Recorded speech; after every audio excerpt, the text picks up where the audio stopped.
We hebben vandaag Serious Request in het teken van het glazen huis de Rode Kruis. Er zijn om 12 uur vanmiddag 3 DJ's opgesloten. En die komen er morgen om 12 uur weer uit. Die gaan door plaatjes te draaien, gaan ze zoveel mogelijk geld binnenhalen. En waar gaat het geld naartoe? Het geld gaat naar Serious Request, het Rode Kruis. En dat staat dit jaar in het teken van de strijd tegen kinderen met diarree.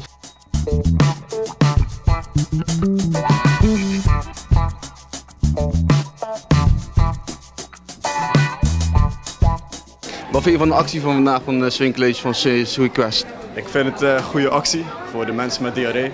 Dat ze kunnen helpen en dat er medicijnen kunnen komen. Vind je dat belangrijk? Ja, ik vind het zelf niet zo interessant. Maar ik vind het wel goed als ze het doen voor de mensen daar zo.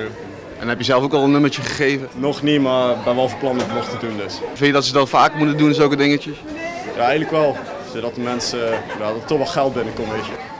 Zit je op Swing College? Nee. Nee? En hoe? Op Sint-Bavelschool. Ja, maar je gaat wel hier naartoe? Ja.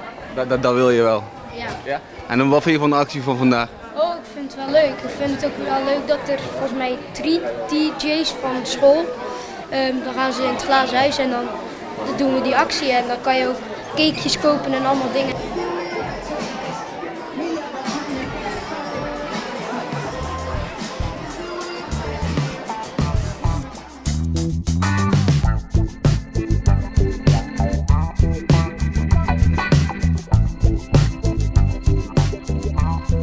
Wat vind je van de 3FM Serious Request?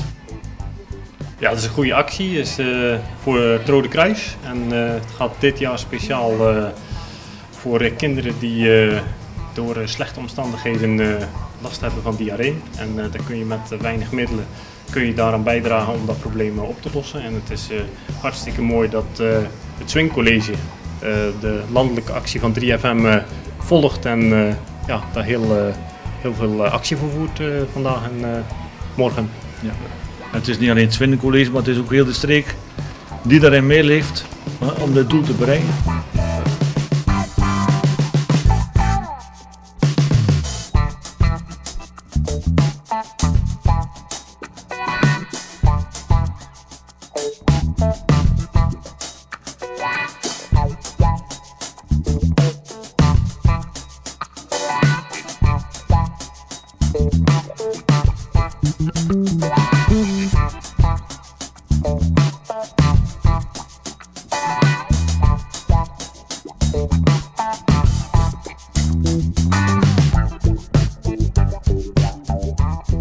Hoeveel geld hebben jullie bij elkaar gehaald vandaag?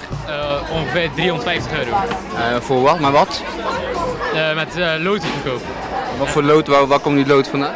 Nou, die hebben we gekregen van het Rode Kruis. En dan, als mensen langskomen, dan geven wij ze loten. En dan openen ze die loten. En dan kunnen ze zien of ze een prijs hebben gewonnen. Vind je het belangrijk dat zulke acties worden georganiseerd? Ja, zeker. Want omdat ze dat geld inhalen, kunnen we toch mensen helpen. En de meeste mensen in Nederland kunnen wel eens een euro missen of zo. En in die landen kan dat eigenlijk echt niet.